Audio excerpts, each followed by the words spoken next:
మహబూబాబాద్ జిల్లాలో బొమ్మల కొలువు వైభవంగా నిర్వహించారు. గౌరమ్మకు వేద మంత్రోచ్చరణలతో ప్రత్యేక పూజలు చేపట్టారు.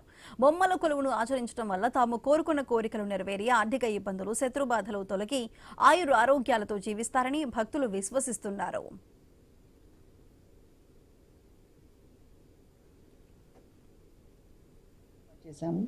ఈ బొమ్మల కొలువుని 3 రోజులు నిర్వహిస్తాము.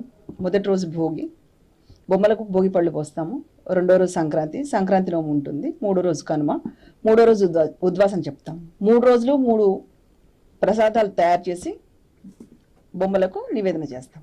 మా ఇంట్లో ఉన్న ఆచారం ప్రకారం ఆడపిల్ల పుడితే స్టార్ట్ చేయాలని చెప్పారు. నేను అలా మా పాపకు 19 సంవత్సరాలు, మా పాప పుట్టిన దగ్గర స్టార్ట్ చేస్తున్నాను. ఇది 20వ సంవత్సరం. ఈ బొమ్మల కొలువు ఏర్పాటు చేసుకున్న రోజు, మొదటి రోజు చక్కటి భోగి పండుగ రోజు పొంగల్ వండుతాము.